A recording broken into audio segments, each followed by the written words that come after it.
بسم الله الرحمن الرحيم. ومن أحسن قولا ممن دعا إلى الله وعمل صالحا وقال إنني من المسلمين.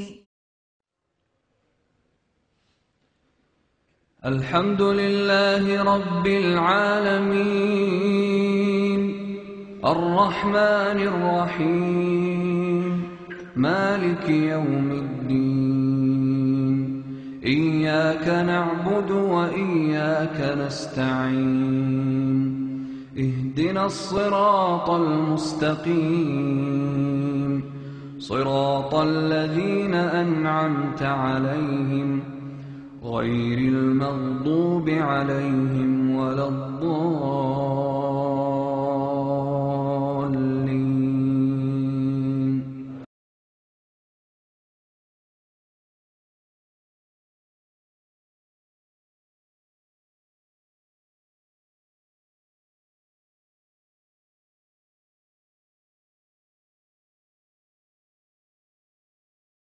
إن الحمد لله نحمده ونستعينه ونستغفره ونعوذ بالله من شرور أنفسنا ومن سيئات أعمالنا من يهده الله فلا مضل له ومن يضلله فلا هادي له وأشهد أن لا إله إلا الله وحده لا شريك له وأشهد أن محمدا عبده ورسوله يا أيها الذين آمنوا اتقوا الله حق تقاته ولا تموتن إلا وأنتم مسلمون يا أيها الناس اتقوا ربكم الذي خلقكم من نفس واحدة وخلق منها زوجها وبث منهما رجالا كثيرا ونساء واتقوا الله الذي تساءلون به والأرحام إن الله كان عليكم رقيبا يا أيها الذين آمنوا اتقوا الله وقولوا قولا سديدا يصلح لكم أعمالكم ويغفر لكم ذنوبكم ومن يطع الله ورسوله فقد فاز فوزا عظيما أما بعد فإن خير الحديث كتاب الله وخير الهدي هدي محمد صلى الله عليه وسلم وشر الأمور محدثاتها وكل محدثة بدعة وكل بدعة ضلالة وكل ضلالة في النار. أعوذ بالله من الشيطان الرجيم. بسم الله الرحمن الرحيم. يا أيها الذين آمنوا لما تقولون ما لا تفعلون كبر مقتا عند الله أن تقولوا ما لا تفعلون. মহান আল্লাহর সমস্ত প্রশংসা যে আল্লাহ পাক রব্বুল আলামিন আমাদেরকে সৃষ্টি করেছেন, আমাদেরকে মুমিন মুসলিম করেছেন, আমাদেরকে আল্লাহ পাক রব্বুল আলামিনের নাজিলকৃত বিধানের প্রতি ঈমান নিয়ে আসার তৌফিক দিয়েছেন। দরুদ ও সালাম নাজিল হোক প্রিয় নবী মুহাম্মদুর রাসূলুল্লাহ সাল্লাল্লাহু আলাইহি ওয়াসাল্লামের প্রতি, যিনি আমাদের জন্য উত্তম আদর্শ, যার প্রতি ঈমান নিয়ে আসা, যার আনুগত্য করা, যার অনুসরণ করা আল্লাহ পাক ফরজ করেছেন। আল্লাহুম্মা সাল্লি আলাইহি আল্লাহুম্মা বারিক আলাইহি। আমরা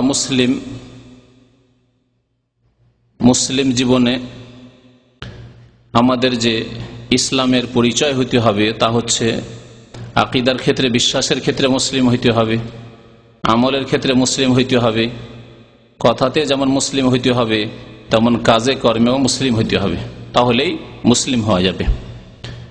আল্লাহ পাক এই পূর্ণাঙ্গ দ্বীন ইসলাম নাজিল করেছেন, যে দ্বীন ইসলাম বিশ্বাসের ক্ষেত্রে, কথার ক্ষেত্রে, কাজের ক্ষেত্রে, আমলের ক্ষেত্রে বাস্তবায়িত করলেই মুসলিম হওয়া যাবে। মুসলিম কোনো বংশের নাম নয়, মুসলিম কোনো গোত্রের নাম নয়, মুসলিম কোনো জাতির নাম নয় যে সেই জাতির অন্তর্ভুক্ত হলেই মুসলিম হওয়া যাবে। কিন্তু বড় দুঃখজনক বিষয় যে মুসলিম সমাজে অধিকাংশ জীবনে বা অধিকাংশ মানুষের জীবনে বৈপরীত্য দেখা যায়, বিপরীত অবস্থা দেখা যায় বিভিন্ন ক্ষেত্রে। আজকে এ সম্পর্কে আমার আলোচনা থাকবে যে কথায় এবং আমলে, কাজে বৈপরীত্য কেন মুসলিম জীবনে। বিভিন্ন ক্ষেত্রে এই বৈপরীত্য আমরা দেখতে পাই। প্রথম যে ক্ষেত্র, সেটি ব্যক্তি জীবনে আজকাল অধিকাংশ মুসলিমের অবস্থা এই যে জাতিতে মুসলিম, দাবিতে মুসলিম, যদি জিজ্ঞাসা করা হয় ভাই আপনি কি মানে কোন ধর্ম অবলম্বী, তাহলে স্পষ্ট ভাষাতেই বলবে যে আমি মুসলিম বা মুসলমান, কিন্তু তার ইসলামের ইমানের কোনো লক্ষণ নেই। এমনকি ইমান ইসলামের প্রথম যে বিষয়টি কর্মজীবনে, যে বিষয়টি ছাড়া মুসলিম থাকা যায় না, তা হচ্ছে 5 ওয়াক্ত সালাত, 5 ওয়াক্ত নামাজ। তাও পাওয়া যায় না মুসলিম জীবনে। অধিকাংশ মানুষের মুসলিম সমাজে এই অবস্থা। তো এই যে বৈপরীত্য কথায় এবং কাজে, কথায় তো আমরা বলছি মুসলিম, কাগজে কলমে মুসলিম, পাসপোর্টে মুসলিম, একামায় মুসলিম, ভোটার লিস্টে মুসলিম, কিন্তু আকীদা আমলে আমরা মুসলিম নই। এই একটি অবস্থা। আর একটি অবস্থা বৈপরীত্যের দেখুন যে অনেকেই হয়তো নামাজ পড়ে, মুসলিম, নামাজ পড়ে, ইসলামের যেমন দাবি করে নামাজও পড়ে, কিন্তু মামলাতের ক্ষেত্রে, লেনদেনের ক্ষেত্রে, মানুষের সাথে আচার আচরণের ক্ষেত্রে সে ইসলামিক চরিত্র দেখায় না, ইসলামিক আচার আচরণ দেখায় না। বহু মানুষের এরকম অবস্থা রয়েছে, নামাজ ঠিক আছে কিন্তু চরিত্রের ক্ষেত্রে ইসলামিক চরিত্র নেই। রোজা আছে, যাকাত আছে, কিন্তু মানুষের সাথে আদান প্রদানের ক্ষেত্রে, কারো টাকা পয়সা নিলে দিলে যে আচরণ হওয়া উচিত, ব্যবসা বাণিজ্যের ক্ষেত্রে, ক্রয় বিক্রয়ের ক্ষেত্রে যে আচরণ হওয়া উচিত তা নেই। অনেক মানুষের জীবনে বৈপরীত্য এরকম দেখা যায় যে ব্যক্তি জীবনে সে ধার্মিক মুসলিম, ব্যক্তি জীবনে সে মুসলিম, নামাজ রোজা হজ যাকাত পর্যন্ত ব্যক্তি জীবনে সে মুসলিম, কিন্তু পারিবারিক জীবনে স্ত্রীর সাথে যে ইসলামিক আচার আচরণ হইতে হবে তা নেই, অনইসলামিক আচার আচরণ, জুলম অত্যাচার, সীমালঙ্ঘন, বাড়াবাড়ি, এইরকম অনেকের আচার আচরণ রয়েছে। নামাজ রোজাতে শুধু সে ইসলামকে সীমিত করে দিয়েছে, কিন্তু তার জুলম অত্যাচারে, তার নির্যাতনে, তার কথায়, অশ্লীল কথায়, তার অকথ্য ভাষায়, তার গালিগালাজে, নিষ্ঠুর ব্যবহারে তার স্ত্রী পর্যন্ত অসন্তুষ্ট। নবী করিম সাল্লাল্লাহু আলাইহি ওয়াসাল্লাম বলেছেন, খায়রুকুম খায়রুকুম লিআহলিহি ওয়া আনা খায়রুকুম লিআহলি। তোমাদের মধ্যে শ্রেষ্ঠ উত্তম ব্যক্তি ওই ব্যক্তি যে ব্যক্তি তার স্ত্রীর কাছে, তার ছেলে মেয়েদের কাছে, তার পরিবারের কাছে ভালো। আর আমি মুহাম্মদ রাসূলুল্লাহ সাল্লাল্লাহু আলাইহি ওয়াসাল্লাম বলছি যে আমি আমার পরিবারের কাছে ভালো। কিন্তু সেই পরিবার হইতে হবে ইমানদার, নামাজি হইতে হবে, তাহলে সে মুসলিম পরিবার বা মুসলিম রমণী বলে গণ্য হবে। আর সে যদি বেদিন হয়, সে যদি বেনামাজি হয়, সে যদি বেহায়া বেপর্দা হয়, সে যদি চরিত্রহীনা হয়, তাহলে একজন দিনদার পরেশগার দাড়িওয়ালা মুসলমান, একজন ধার্মিক মুসলমানকে সে ভালোবাসতে পারে না, তাহলে আপনি তার কাছে ভালো হইতে পারবেন না। সে মাপকাঠি, সত্যের মাপকাঠি নয়। তাহলে সেই স্ত্রীকেও সত্যের মাপকাঠি মোটামুটি হইতে হবে যে হ্যাঁ, সে সত্যকে সত্য মনে করে, ভালোকে ভালো মনে করে, আর মন্দকে মন্দ মনে করে। অনেকের মধ্যে বৈপরীত্য রয়েছে ব্যক্তি জীবনে এবং অর্থনীতির ক্ষেত্রে। ব্যক্তি জীবনে সে মুসলিম, নামাজ রোজা হজ যাকাত পর্যন্ত সে মুসলিম, কিন্তু অর্থনীতির ক্ষেত্রে, অর্থাৎ কোনখান থেকে তার টাকা পয়সা উপার্জিত হয়ে আসছে তার কোনো ভ্রুক্ষেপ নেই, পরোয়া নেই। টাকা পয়সা আসলেই হইল, হালাল হোক আর হারাম হোক। আমার যে জমি জায়গাগুলি হয়েছে সেগুলি হালাল হোক আর হারাম হোক, আমার বাড়ি ঘর হয়েছে হালাল হোক আর হারাম হোক, সুদ হোক, ঘুষ হোক, বেইমানি হোক, আত্মসাৎ করা হোক, ভিসার ব্যবসায়ী হোক, আর যেইভাবে হোক না কেন টাকা পয়সা আসলেই হলো। সেই ক্ষেত্রে সে বিপরীত অবস্থায় রয়েছে। নামাজ রোজার ক্ষেত্রে ঠিক রয়েছে, ইসলামের দিকে রয়েছে, কিন্তু ইসলামের বিপরীত পথে চলছে সে অর্থনীতির ক্ষেত্রে। অর্থনীতির আরেকটি দিক হচ্ছে ব্যয় করা। হয়তো উপার্জন ঠিকভাবে করেছে, ভালো চাকরি বাকরি রয়েছে অথবা ভালো ব্যবসা বাণিজ্য রয়েছে, হালাল রিজিক সে গ্রহণ করছে, কিন্তু খরচ করার ক্ষেত্রে, ব্যয় করার ক্ষেত্রে সে অন্যায় পথে ব্যয় করছে। এইরকম বিভিন্ন রকমের বৈপরীত্য মুসলিম জীবনে আজকাল বিরাজ করছে। মুসলিম জীবনে বৈপরীত্যের আরেকটি দৃষ্টান্ত হচ্ছে কিছু লোক যারা হয়তো নামাজি, কিন্তু তার নিজের ব্যক্তি জীবনে বৈপরীত্য আছে। গান শোনে, নামাজিও গান শোনে, নামাজিও ফিল্ম দেখে, নামাজি মহিলা পর্দা করে না, নামাজি মহিলা সে স্বামীর হক আদায় করে না। তো এইভাবে বিভিন্ন রকমের বৈপরীত্য আমাদের মুসলিম জীবনে দেখা যাচ্ছে।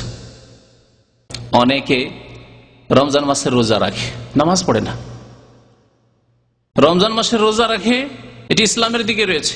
আর ইসলামের বিপরীত পথে একেবারে বেনামাজি হওয়া। মাহে রমজানের রোজা রেখেও 5 ওয়াক্ত নামাজ পড়ে না, কিছু ওয়াক্ত পড়ে। তখন আমাদের সমাজের লোকেরা তারাবির নামাজটা গুরুত্ব দেয়। আর মাগরিবে যেহেতু এখনই ইফতার করলো, সেজন্য মাগরিব পড়ে হয়তো অনেকে। এইরকম মুসলিম। হজে উমরায় যারা যায় বেনামাজি, তাদের অবস্থা এরকম। হজ ইসলামের কাজ করছে, উমরা ইসলামের কাজ করার জন্য যাচ্ছে, টাকা পয়সা সেখানে খরচ করছে, তার নামাজ পড়তে কিছু পয়সা লাগবে না, তারপরে নামাজ পড়ে না। উমরা সফরে গিয়ে বাসে দেখবেন যে বহু লোক আছে যারা উমরা সফরে পর্যন্ত নামাজ পড়ে না, ঘুমিয়ে থেকে যায়, নামাজ পড়ে না। আর যদি কোন রকম উমরা সফরটায় নামাজটা ঠিক রাখে পড়ে, তো আসার পরে শেষ তার নামাজ। যেমন কিছু লোক আছে যদি রমজানের নামাজটা ঠিক থাকে, আসলে বেনামাজি, রমজানে যদি নামাজ ঠিক থাকে, রমজান যেই শেষ তার নামাজ সেই শেষ, নামাজ শেষ। তো এইভাবে আপনাদের সামনে কিছু মুসলিম জীবনে বৈপরীত্যের কথা উল্লেখ করলাম। বিপরীত অবস্থা কেন এবং এর প্রতিকার কি, এ সম্পর্কে আল্লাহ এবং রাসূল কি বলেছেন সাল্লাল্লাহু আলাইহি ওয়াসাল্লাম। এখন এই কথাগুলি আপনাদের সামনে শোনাবো। আল্লাহ পাক রব্বুল আলামিন সূরা সাফের আয়াত নম্বর 2 এবং 3 ইরশাদ করেছেন, ইয়া আইয়ুহাল্লাযীনা আমানু লিমা তাকুলুনা মা লা তাফআলুন। হে মুমিনগণ, তোমরা এমন কথা কেন বলো যা তোমরা করো না। লিমা তাকুলুনা মা লা তাফআলুন, যা তোমরা করো না তা কেন বলো। এর ব্যাখ্যায় দেখুন, আমি প্রথম যে উদাহরণটি দিয়েছি বৈপরীত্যের, তা হচ্ছে দাবিতে মুসলিম। কে ভাই আপনি? আপনি জাতিতে কি? জাতিতে মুসলমান। লেমা তাকুলুন, এমন কথা কেন বলো যা করো না, ইসলাম পালন করো না, নামাজ পড়ো না, কেন মুসলিম বলো, দাবি করো কেন? মুসলিম বলে দাবি করেন, অথচ মুসলিমের আমলগুলি কেন করেন না?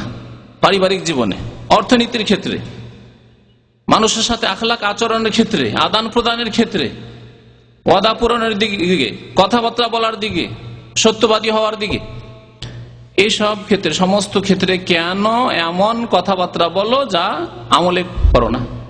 বলো যে মুসলিম, অথচ আমল মুসলিমের মতো কেন নয়? লিমা তাকুলুনা মা লা তাফআলুন। এই আয়াত শুধু এই সম্পর্কে নয়, যেমন অনেকে শুধু এই ব্যাখ্যাটি করে চলে যায় যে ভাই যে কাজগুলি করেন না ওইসব বক্তব্য রাখেন না। না, প্রত্যেকের জীবনে, শুধু এটি বক্তার জীবনে নয়, শুধু এটি আলেমের জীবনে নয়, শুধু এটি একজন শিক্ষিত লোক বা নেতার জীবনে নয়, যে একজন নেতা যখন বক্তব্য রাখে খুব ভালো ভালো কথা বলে জনসাধারণকে, দেশবাসীকে, যখন সে ভাষণ দেয় কিন্তু তার কাজকর্ম আলাদা, তাদের ক্ষেত্রে নয়। আপনি একজন সাধারণ মানুষ হিসাবে, একজন চাষী, একজন ছোট ব্যবসায়ী, একজন ছোট চাকরি করেন, আপনি আপনার জীবনে চিন্তা করেন যে আপনি দাবি করছেন আপনি মুসলিম, অথচ ইসলামিক কাজ কেন আপনার জীবনে নেই? ইসলামের ফরজ ওয়াজিব কেন নেই? হারাম থেকে বেঁচে কেন থাকেন না? হালাল জীবন যাপন কেন করেন না? হালাল রিজিক কেন ভক্ষণ করেন না? লিমা তাকুলুনা মা লা তাফআলুন। দাবি করো মুসলিম হওয়ার, অথচ ইসলামের কাজগুলি কেন পালন করো না? যদি এই অবস্থায় থাকে, আল্লাহ পাক ইরশাদ করেছেন, কাবুরা মাকতান ইনদাল্লাহ, আল্লাহর নিকট বড়ই বড়ই অসন্তুষ্টির কারণ, আল্লাহর বড়ই গজবের কারণ, আল্লাহ পাক রব্বুল আলামিনের অভিশাপের কারণ, আন তাকুলু মা লা তাফআলুন, কথা বলো কিন্তু কাজে পরিণত করো না। দাবি করো মুসলিম হওয়ার, কিন্তু ইসলাম পালন করো না। এটি হচ্ছে আল্লাহ পাকের বড় অসন্তুষ্টির কাজ। এই জন্য আজকাল দেখা যায় যে আল্লাহ পাক রব্বুল আলামিনের আযাব গজব মুসলিমদের উপর বেশি। কারণ কাফের, আল্লাহর শত্রু, তারা আল্লাহ দ্রোহিতা ঘোষণা করে দিয়েছে।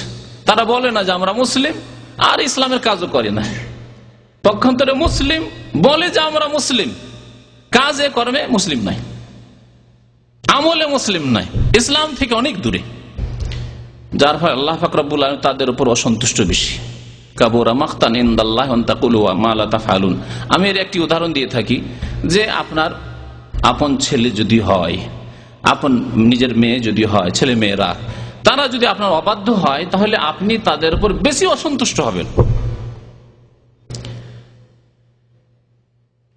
কিন্তু যদি আপনার প্রতিবেশীর ছেলে মেয়ে খারাপ, খারাপ লাগছে, কারণ প্রতিবেশীদের ছেলে মেয়েরা খারাপ লাগছে। আপনার ভাইয়ের ছেলে মেয়ে খারাপ, আপনাকে খারাপ লাগছে, কিন্তু অত বেশি অসন্তুষ্ট হবেন না ওই ভাইয়ের ছেলে মেয়েদের উপর, প্রতিবেশীর ছেলে মেয়েদের যত বেশি অসন্তুষ্ট হবেন আপনার অবাধ্য নাফরমান ছেলে মেয়েদের উপর। আল্লাহ পাক রব্বুল আলামিনের বান্দা হওয়ার ঘোষণা করেছেন। এ মুসলিম ভাই, মুসলিম আল্লাহ পাকের বান্দা হওয়ার ঘোষণা করেছেন যে আমি মুসলিম, আল্লাহ তোমার উপর বিশ্বাস করি, পরকালে বিশ্বাস করি, জবাব দিতে হবে বিশ্বাস করি, রসুলে বিশ্বাস করি, আল্লাহ তোমার কিতাব কোরআনে বিশ্বাস করি, তোমার কাবা কিবলায় বিশ্বাসী আমরা, আমাদের কিবলা হচ্ছে কাবা, তারপরে ইসলামিক আমল নেই। আল্লাহ পাক বেশি অসন্তুষ্ট। নবী করিম সাল্লাল্লাহু আলাইহি ওয়াসাল্লামের বহু হাদিস রয়েছে এসব লোকদের ক্ষেত্রে, যেসব লোকেরা কথা বলে কিন্তু কাজ করে না। এসব লোকদেরকে, যারা কথা বলে কিন্তু তাদের বিভিন্ন দিকে দুর্বলতা রয়েছে, বিভিন্ন দিকে তাদের ইসলাম পালনে অভাব রয়েছে, তাদেরকে নবী করিম সাল্লাল্লাহু আলাইহি ওয়াসাল্লাম সর্বহারা বলে আখ্যায়িত করেছে। মুফলিস, ফকির, দরিদ্র, যার কিছুই নেই, যার বাড়ি নেই, যার টাকা নেই, পয়সা নেই, বাসস্থান নেই, কিচ্ছু নেই, তার রাস্তায় বসবাস করে, তাদের সাথে তুলনা করেছেন নবী করিম সাল্লাল্লাহু আলাইহি ওয়াসাল্লামের প্রসিদ্ধ হাদিস মুসলিম শরীফে রয়েছে। একবার জিজ্ঞাসা করলেন সাহাবায়ে কেরামদেরকে যে আতাদরুনা মানিল মুফলিস, তোমরা কি জানো যে সর্বহারা কে? সর্বহারা, সবকিছু হারিয়ে ফেলেছে, নাই বাড়ি, নাই ঘর, নাই স্ত্রী, নাই ছেলে মেয়ে, কিছুই নেই, তার টাকা না পয়সা, কোনো কিছুই নেই। আতাদরুনা মানিল মুফলিস, জানো কি সর্বহারা কে, কারা? সাহাবারা বললেন যে আল মুফলিসু ফিনা মান লা দিরহাম ওয়ালা মাতা, আমাদের মধ্যে সর্বহারা, ফকির, কিছুই নেই তার ওই ব্যক্তি যার কাছে না টাকা আছে না কোনো মাল সামান আছে। মান লা দিরহাম, না যার কাছে কোনো দিরহাম আছে, টাকা আছে, রিয়াল আছে, সোনা আছে, চাঁদি আছে, কিছুই নেই। ওয়ালা মাতা, আর কোনো ঘরের সামানও নেই, কিছু নেই, কিছুই নেই তার কাছে, সে হচ্ছে মুফলিস, মানে সর্বহারা, কিছুই নেই তার কাছে। নবী করিম সাল্লাল্লাহু আলাইহি ওয়াসাল্লাম বলেন না, সে মুফলিস নয়। যার কাছে টাকা নেই, পয়সা নেই, বাড়ি নেই, ঘর নেই, সেই ব্যক্তি সর্বহারা নয়। সর্বহারা কে?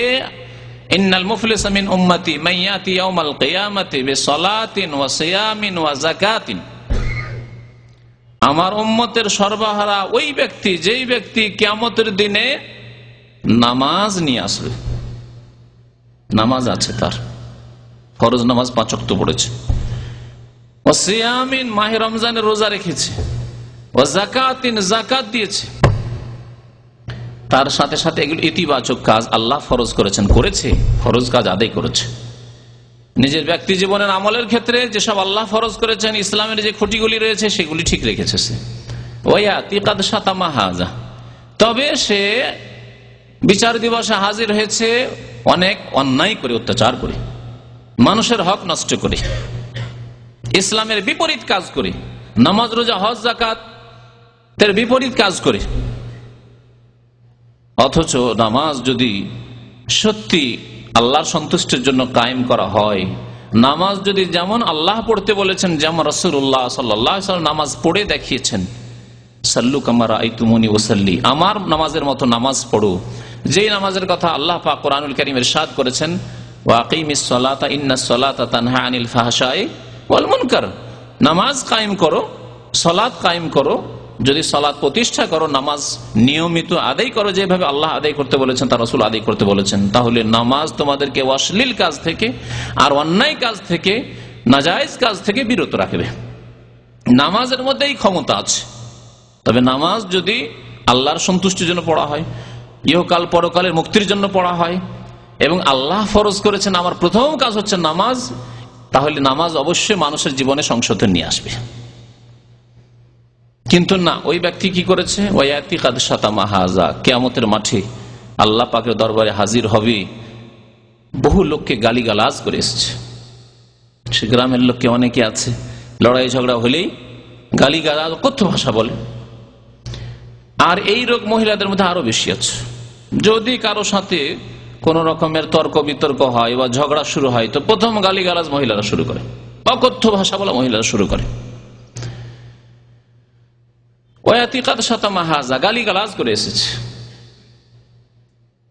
ওয়া আকালা মালা হাযা, আর বহু লোকের ধন সম্পদ আত্মসাৎ করে এসেছে। কারো জমি বেমানি করেছে, কারো টাকা পয়সা বেমানি করেছে, কারো কাছে ধার নিয়েছে দেয়নি, কেউ টাকা পাবে যেভাবে হোক না কেন ব্যবসা বাণিজ্যের ক্ষেত্রে দেয়নি ইত্যাদি। ওয়া আকালা মালা হাযা, কারো ধন সম্পদ আত্মসাৎ করেছে। ওয়া যারাবা হাযা, আর বেশ কিছু লোককে মারধর করে এসেছে, মারামারি করে এসেছে, জুলুম অত্যাচার করে মারামারি করেছে। ওয়াকাযাফা হাযা, কারো উপর মিথ্যা অপবাদ দিয়েছে, কোন মহিলার মিথ্যা অপবাদ দিয়েছে, ওর চরিত্র খারাপ, ওকে অমুক ছেলের সাথে দেখেছি, মিথ্যা অপবাদ দিয়েছে। কোন পুরুষের মিথ্যা অপবাদ দিয়েছে। সব কাবিরা গুনাহ। নবী করিম সাল্লাল্লাহু আলাইহি ওয়াসাল্লাম যতগুলি বলছে সব কাবিরা গুনাহ। এর মধ্যে গালিগালাজকে, যতগুলি গুনাহ নবী সাল্লাল্লাহু আলাইহি ওয়াসাল্লাম বললেন, এর মধ্যে গালিগালাজকে হয়তো একটু হালকা মনে করবেন। সে সম্পর্কে নবী করিম সাল্লাল্লাহু আলাইহি ওয়াসাল্লাম কি বলে, সিবাবুল মুসলিমে ফুসুকুন, কোন মুসলিমকে গালিগালাজ করা হচ্ছে ফাসিকি কাজ। ওয়া কিতালুহু কুফরুন ওয়া সাফাকা দামা হাযা, নবী করিম সাল্লাল্লাহু আলাইহি ওয়াসাল্লাম বলছেন যে কিয়ামতের মাঠে ওই লোক নামাজ, রোজা, হজ, যাকাত আছে, কাউকে খুন করে এসেছে, খুন করে এসেছে, সরাসরি খুন করেছে, না হয় কাউকে দিয়ে খুন করিয়েছে।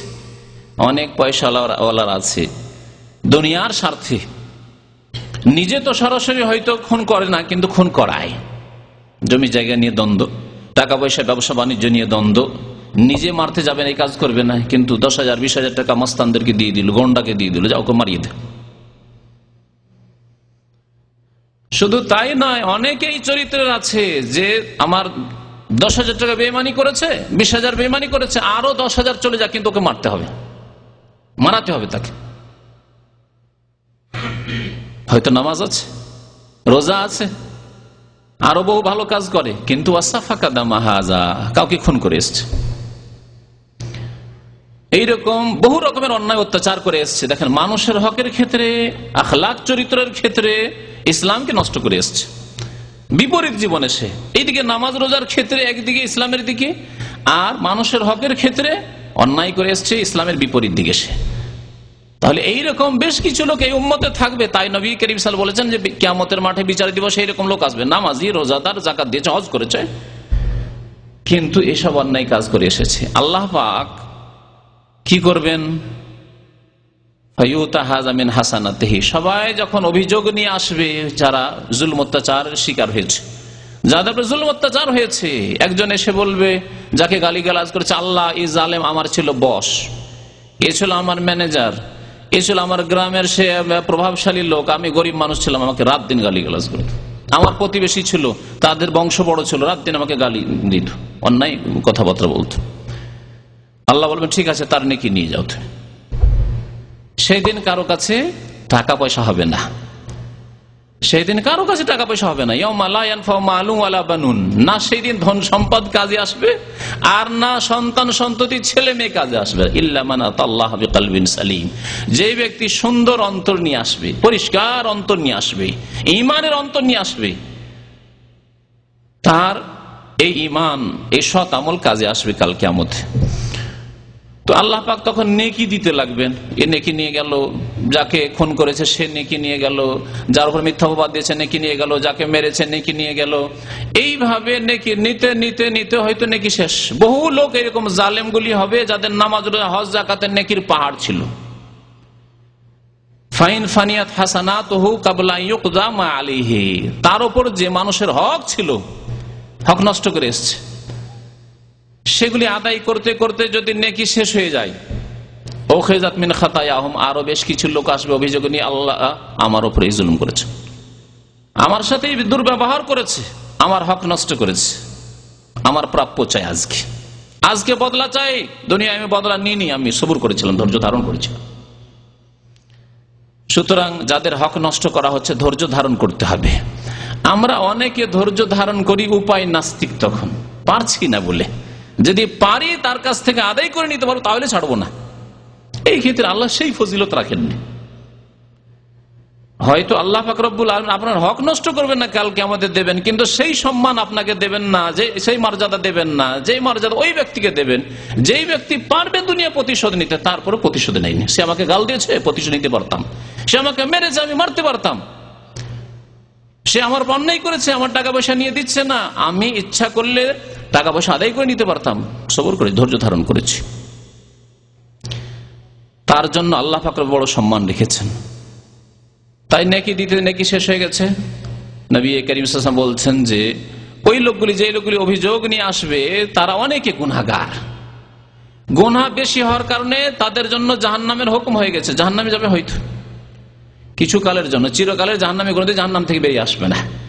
যারা চিরকালের জাহান্নামী অর্থাৎ মুশরিক বেনামাজি, তারা জাহান্নাম থেকে বেরিয়ে আসবে না। মুশরিক কাফের আসবে না বেরিয়ে জাহান্নাম থেকে।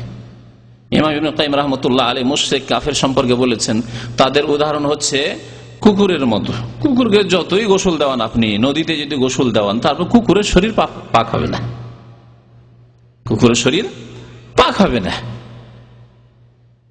কিন্তু মানুষ যদি গোসল করে আর শরীরে পেশাব পায়খানা লেগে আছে, দমে ধরো যদি গোসল করে আর পরিষ্কার পরিচ্ছন্ন হয়ে যায়, শরীর পাক হয়ে যাবে।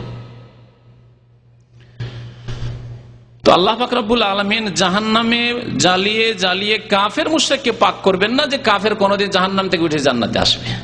তবে মুসলিম নাপাক হয়ে গিয়েছে, মানে গুনাহ করে গিয়েছে আল্লাহর দরবারে, মুসলিম নামাজি কিন্তু গুনাহ করে গেছে, জাহান্নামে জ্বলে পুড়ে পাক সাফ হয়ে জান্নাতে ইনশাআল্লাহ তাআলা আসবে আল্লাহর রহমতে, নবী করিম সাল্লাল্লাহু আলাইহি ওয়াসাল্লামের শাফাআতে। ওই লোকেরা যাদের গুনাহ বেশি ছিল, তারা এসে যখন অভিযোগ করবে যে আল্লাহ, এই লোক, এই যে নামাজি লোক, এই লোক রোজা হজ যাকাত অনেক করেছে, এই লোক আমাদের উপর জুলুম অত্যাচার করেছে, নেকি তো সব শেষ হয়ে গেছে। নবী করিম সাল্লাল্লাহু আলাইহি ওয়াসাল্লাম বলছেন যে আল্লাহ পাক তখন কি করবেন, ওদের নেকি গুনাহগুলিকে এর উপর চাপিয়ে দিবেন। ওই লোকগুলি যারা হকদার দাবিদার, তাদের গুনাহগুলি এই ব্যক্তির উপর চাপিয়ে দিবেন। ফাতুরিহা আলাইহি সুম্মা তুরিহা ফিন্নার, তারপরে অন্যের বোঝা নিয়ে নিজের নেকিগুলি সব শেষ হয়ে গেছে, অন্যের গুনার বোঝা নিয়ে জাহান্নামে চলে যাবে। আল্লাহ পাকের ফেরেশতাগণ জাহান্নামে নিক্ষেপ করে দিবেন ওই ব্যক্তিকে। এই ব্যক্তির উদাহরণ ওই রকমই, যেমন আজকালকার জামানায় কিছু লোক আছে খরচ করা অভ্যাস, বেশি খরচ করা অভ্যাস। মাসে 1000 রিয়াল বেতন, কিন্তু তার জীবনের স্ট্যাটাস যেটা রয়েছে সেটাকে বহাল রাখার জন্য মাসে 2000 রিয়াল খরচ। সবাইকে দেখছি যে 2007-8 মডেলের গাড়ি, আর আমি কি করে পুরনো গাড়ি ব্যবহার করবো, সেকেন্ড হ্যান্ড গাড়ি ব্যবহার করবো, এত পুরনো, নতুন গাড়ি দরকার। সবাইকে দেখছি বাড়িতে ডিশ লাগিয়ে রেখেছে, টিভি রেখেছে, আমার বাড়িতে টিভি নেই। 1000 রিয়াল দিয়ে কাজ হচ্ছে না, তখন বেশি খরচ করা, ধার করা শুরু করলো, লোন করা শুরু করলো, কখনো ব্যাংকে, কখনো মানুষের কাছে, কখনো এখানে ওখানে, যেখানে সেখানে। ইনকাম হচ্ছে 1000, খরচ হচ্ছে 2000। যদি 10,000 রিয়ালও মাসে ইনকাম হয়, 10,000 টাকা 20,000 টাকাও যদি মাসে ইনকাম হয়, আর তার খরচ যদি 50,000 টাকা থাকে, তো সেই ব্যক্তি কোনোদিন সচ্ছল হতে পারবে?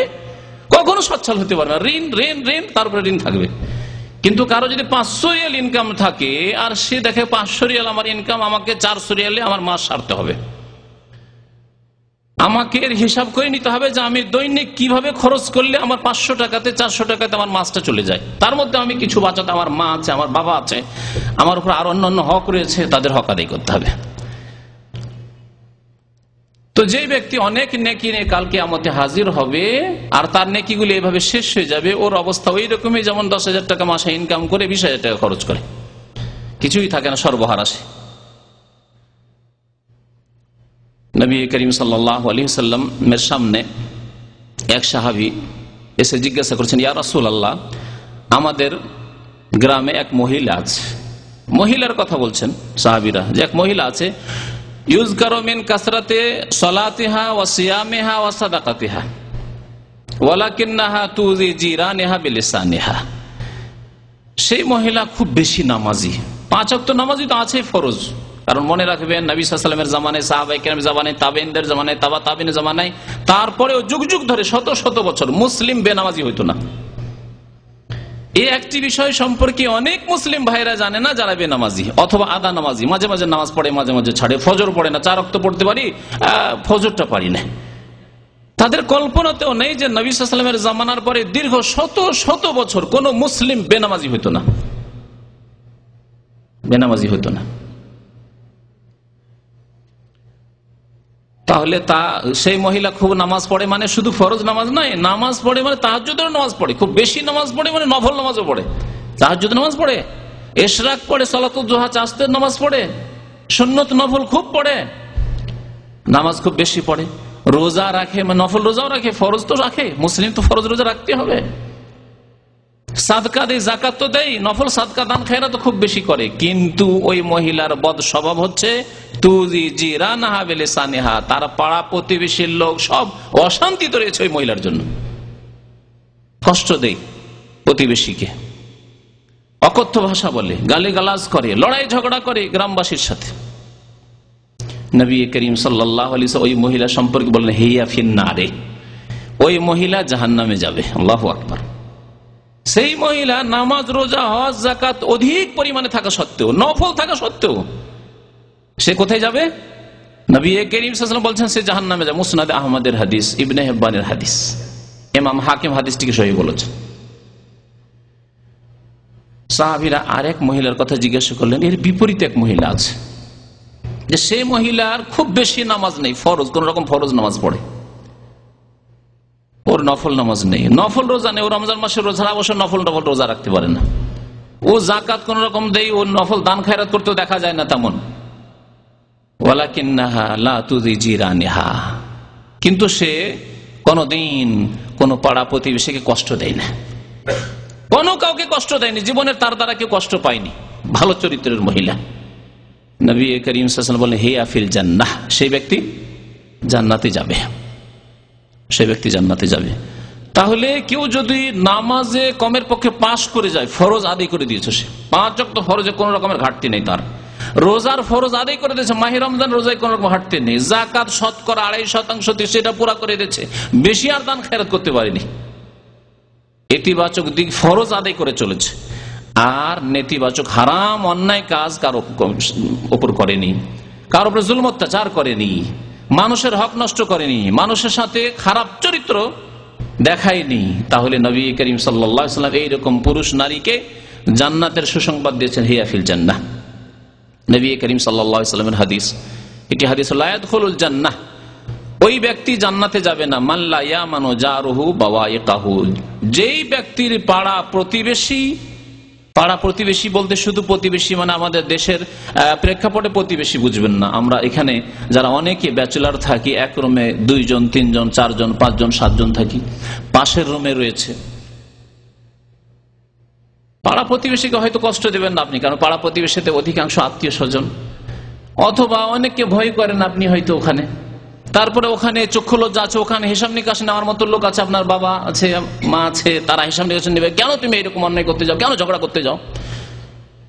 সামাজিক বাধা আছে অনেক ক্ষেত্রে, আমাদের দেশে অনেক পাপের ক্ষেত্রে আল্লাহকে ভয় করে না, হয়তো আল্লাহকে ভয় করে না, কিন্তু সেই পাপগুলি এই জন্য করে না যে সামাজিক বাধা আছে, সামাজিক বাধা আছে, সামাজিক সালিসকে ভয় করে অনেকে, যদি ঝগড়া করি মারপিট করি তাহলে সামাজিক সালিস হলে কঠোর শাস্তি দেবে গ্রামবাসী,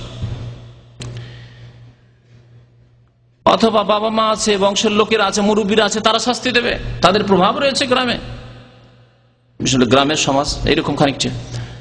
তারপরে অনেকেই জেনা ব্যভিচার থেকে আলহামদুলিল্লাহ বেঁচে আছে, কিন্তু আল্লাহর ভয়ে না, নির্জনে যদি কোথাও দূরে গিয়ে এলাকা থেকে গ্রাম থেকে দূরে গিয়ে টাউনে বাজারে গিয়ে যেখানে কেউ চেনা যদি সুযোগ পায় তাহলে ছেড়ে দেবে না সে, কারণ আল্লাহকে ভয় করে না সে। কিন্তু গ্রামে সামাজিক বাধা আছে, কলঙ্কের ভয় আছে, আমার বাবা এরকম, আমার দাদা, আমার বংশ এরকম, যদি কেউ জানে তাহলে কি হবে, আল্লাহর ভয়ের কথা কখনো চিন্তা করে না, যে জবাবদিহি করতে আল্লাহ পাকের সামনে। সেই জন্য শহরে গেলে কোনো বাধা নেই পাপ করতে, চোখের আড়ালে চলে গেলে কোনো পাপ করতে বাধা নেই, এইরকম অবস্থা অনেকের জীবনে রয়েছে। তো নবী করিম সাল্লাল্লাহু আলাইহি ওয়াসাল্লাম বলছেন যে ওই ব্যক্তি জান্নাতে যাবে না যেই ব্যক্তির অনিষ্ট থেকে, যেই ব্যক্তির জুলম অত্যাচার থেকে তার প্রতিবেশী নিরাপদ নয়, তার রুমের লোকেরা নিরাপদ নয়, তার আশেপাশের লোকের কোম্পানির লোকেরা নিরাপদ নয়, তার সহকর্মী যারা একসাথে কাজ করছে কর্মক্ষেত্রে তারা নিরাপদ নয়, তার সাথী সঙ্গী স্কুল কলেজ ইউনিভার্সিটিতে পড়াশোনা করে তারা নিরাপদ নয়। সে পার্টির জন্য হইতে পারে, যে একজন ছাত্রলীগ করছে, আর একজন কোন কি বলে ওই দলগুলি, ছাত্র শিবির করছে, আর একজন আর কোন দল করছে। কারণ আমাদের দেশে বাঙালি সমাজে এত পলিটিক্স বুঝেছে, এত বেশি রাজনীতি বুঝেছে যে প্রাইমারি স্কুল থেকে রাজনীতি শুরু করে, যেটা অন্য কোনো দেশে নেই। শিক্ষা প্রতিষ্ঠানগুলি অন্য অন্য দেশে রাজনীতি মুক্ত আছে, কিন্তু বাঙালি জাতি এই রাজনীতি পলিটিক্সকে সব জায়গায় ঢুকিয়েছে, বাড়ি ঘরে সব ক্ষেত্রে ঢুকিয়েছে, শিক্ষা দীক্ষায় ঢুকিয়ে দিয়ে লেখাপড়া সবকে বরবাদ করে দিয়েছে। ছেলেরা মেয়েরা পড়াশোনা কি করবে? স্কুলে কলেজে পড়ে সবসময় রাজনীতির কথা আলোচনা করে, পলিটিক্যাল আলোচনা শুরু হয়ে গেল সব ভুলে যায়। এত তাতে তাদের ইন্টারেস্ট রয়েছে, আগ্রহ রয়েছে, এত স্বাদ লাগে। সেজন্য দেখা যায় শিক্ষাগত যোগ্যতা নেই। কলেজ ইউনিভার্সিটি থেকে বড় বড় ডিগ্রি নিয়ে পাশ করে, কিন্তু শিক্ষাগত যোগ্যতা এই জন্য যে সবাই নষ্ট করেছে। তো যাদের প্রতিবেশীরা তাদের অনিষ্ট থেকে মুক্ত নয়, তারা জান্নাতে যাবে না, নবী করিম সাল্লাল্লাহু আলাইহি ওয়াসাল্লাম এই হাদিসটিতে বলেছেন। সহিহ মুসলিমে রয়েছে। আরেকটি হাদিসে রয়েছে, ওয়াল্লাহি লা ইউমিন, ওয়াল্লাহি লা ইউমিন, ওয়াল্লাহি লা ইউমিন, আল্লাহর কসম করে বলছি সে মুমিন মুসলিম হতে পারবে না, মুসলিম হতে পারবে না, মুমিন হতে পারবে না। 3 বার করে নবী করিম সাল্লাল্লাহু আলাইহি ওয়াসাল্লাম শপথ করে বলছেন। সাহাবারা পেরেশান যে কার কথা বলছেন? রাসূলুল্লাহ সাল্লাল্লাহু আলাইহি ওয়াসাল্লাম যে মুমিন হতে পারবে না, মুমিন হতে পারবে না, মুমিন হতে পারবে না। নবী করিম সাল্লাল্লাহু আলাইহি ওয়াসাল্লাম বললেন, মাল্লাক। সাহাবারা জিজ্ঞাসা করলেন যে কিলা মান ইয়া রাসূলুল্লাহ, কার কথা বলছেন যে মুমিন মুসলিম হতে পারবে না? নবী করিম সাল্লাল্লাহু আলাইহি ওয়াসাল্লাম বললেন, মান লা ইয়ামান জারুহু ওয়া ওয়ায়াকাহু, যার প্রতিবেশী আশেপাশের লোকেরা তার অনিষ্ট থেকে নিরাপদ নয়। সাবধান রে, চোর গ্রামে যদি একজন চোর থাকে, গ্রামবাসী নিরাপদ নয় তার অনিষ্ট থেকে। ডাকাত তার অনিষ্ট থেকে নিরাপদ নয়, নেতা তার অনিষ্ট থেকে নিরাপদ নয়। জি, যে কোনো মানুষ নিরাপদ নয় তার অনিষ্ট থেকে, তার জুলম অত্যাচার থেকে, তার ক্ষতি থেকে। সেই ব্যক্তি মুমিন হতে পারবে না, মুমিন হতে পারবে না। সুতরাং অন্য হাদিসে রয়েছে লা ইয়াদখুলুল জান্নাহ, সে জান্নাতে যেতে পারবে না। তাহলে বোঝা গেল, যদি মুসলিম জীবনে বৈপরীত্য থাকে যে নামাজ রোজা হজ যাকাত আছে, কিন্তু পাড়া প্রতিবেশীকে অশান্তিতে রেখেছেন আপনি, আত্মীয় স্বজন বংশধরকে অশান্তিতে রেখেছেন আপনি, শ্বশুর বাড়ির লোককে অশান্তিতে রেখেছেন। অনেক এরকম আছে, নামাজ রোজা হজ যাকাতে ত্রুটি নেই, কিন্তু শ্বশুর শাশুড়ির সাথে সম্পর্ক খারাপ, বিভিন্ন রকমের ডিমান্ড, একবার গেলে এক এক রকমের ডিমান্ড। এবার এইটা নেব, এবার এইটা নেব, চাইলাম না, না হয় আজকাল ভদ্রতার সাথে চাওয়া রয়েছে শ্বশুর বাড়িতে, ভদ্রতার সাথে চাই, না হয় চাইলাম না, ডিমান্ড করলাম না। তাদেরও তো একটা বিবেক আছে, তাদের ভদ্রতা নেই, দিতে হবে না তাদেরকে, সবাই দিচ্ছে, ওদের দিতে হবে না, তো নেওয়াই হলো হারাম।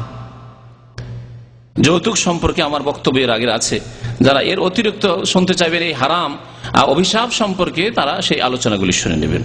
তো কথা হচ্ছে যে যাদের অনিষ্ট থেকে শ্বশুর বাড়ি মুক্ত না, তারা মুক্ত না, আত্মীয় স্বজন মুক্ত নয়, পাড়া প্রতিবেশী মুক্ত নয়, সাথী সঙ্গীরা মুক্ত নয়, রুমমেটেরা মুক্ত নয়। অনেক নামাজি ভাইয়ের রয়েছেন, ফজরের নামাজে জাগবেন, বেনামাজি, অধিকাংশ বেনামাজির পাল, নামাজ পড়তে যাবে না। নামাজ পড়ার জন্য যাবে, দরজাটা তো খুলতেই হবে, আবার এসে ঢুকবে, দরজা তো খুলবে, একটু আওয়াজ হবে, কখনো লাইট জ্বালাবার প্রয়োজন হইতে পারে, তার কাপড় চোপড় বদলাতে হইতে পারে, ইত্যাদি। তাদেরকে এত কষ্ট দেয়, এত কষ্ট দেয়, সুবহানাল্লাহ। এরকম বহু ঘটনা আমাদের কাছে পৌঁছে। এক নামাজি ভাই এখানে থাকতো সমস্ত বেনামাজির মধ্যে, সে একদিন কথায় কথা বলছে, ভাই তো আপনার নামাজ কেন পড়েন না? নামাজ পড়েন ভাই, মুসলমান ভাই আমরা। একেবারে শান্ত হয়ে বলেছে যে আপনার নামাজ পড়েন। তাকে এমন ধমক দিয়ে বলেছে যে জীবনে আর এরকম কথাবার্তা বলবে না, তুমি তোমার ইচ্ছা হয় থাকো, না হলে যাও এখান থেকে, জীবনে এরকম কথাবার্তা বলবে না। এক তো বেনামাজি হওয়ায় মুসলিম জীবনে এমন বৈপরীত্য যে দাবি মুসলমান হওয়ার, আর নামাজ নেই মানে ইসলাম নেই, নামাজ নেই মানে ইসলাম নেই। নবী করিম সাল্লাল্লাহু আলাইহি ওয়াসাল্লাম বলেছেন যে ফামান তারাকাহা ফাকাদ কাফারা, যে ব্যক্তি নামাজ ছেড়ে দেয় সেই কাফের হয়ে যায়। নামাজ ছেড়ে দিলে কাফের হয়ে যায়, সে মুসলিম হোক আর নারী। তারপরে নামাজে বাধা, কেউ নামাজ পড়তে যাবে তাতে বাধা, তুমি লাইট জ্বালাতে পারবে না, তুমি আওয়াজ করতে পারবে না, ইত্যাদি ইত্যাদি। অ্যালার্ম যদি হয় আরো বিপদ, তুমি নামাজ পড়তে হবে চুপচাপ, অ্যালার্ম লাগাতে দেবে না, তাহলে জাগবে কি করে? নামাজি লোকও জাগতে পারবে না আজকালকার জামানে, 10টা পর্যন্ত ডিউটি করতে হয়, তারপরে কি খাওয়া দাওয়া করতে 11টা 12টা বাজে। তারপরে যতই নামাজি লোক হোক, বিনা অ্যালার্মে আজকালকার জামানে জাগা মুশকিল। ছিল এক যুগ ছিল, আমরাও শুয়েছি, এশার নামাজের আগে খাওয়া দাওয়া, অথবা এশার নামাজের সাথে সাথে খাওয়া দাওয়া, 8টার মধ্যে খাওয়া দাওয়া শেষ, 9টার আগে ঘুম চলে এসছে, ফজরের আগে এমনিতেই ঘুম ভেঙে যাবে। কিন্তু সেই জীবন আর নেই, আজকাল শেষ হয়ে গেছে সেই জীবন। বিশেষ করে যে ক্ষেত্রে আমরা রয়েছে এখানে, আর দেশের শহরের জীবন যাদের রয়েছে, তাদের গ্রামে হয়তো এখন অনেকেই এশার নামাজের সাথে সাথে ঘুমিয়ে যায়, কিন্তু আজকাল অধিকাংশ মানুষ শহরমুখী, তারপর অধিকাংশ মানুষ আজকাল রাত্রে কাজকর্ম করে। আগের জামানা ছিল যে দিনে কাজকাম শেষ হয়ে যেত, বিকাল হলে কোনো কাজকামই নেই, সব দুপুর হতে হতে কাজকাম শেষ হয়ে গেছে।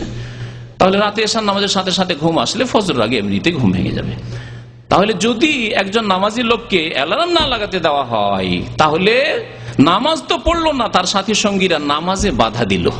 আল্লাহ পাক এদেরকে সবচেয়ে বড় জালেম বলেছেন। যারা আল্লাহর রাস্তা ইয়াসুদ্দুন আন সাবিলিল্লাহ, যারা আল্লাহর রাস্তায় বাধা সৃষ্টি করে, নামাজ পড়তে যদি বাধা সৃষ্টি করে, তারা সবচেয়ে বড় জালেম। এদের চাইতে বড় জালেম আর কেউ নেই।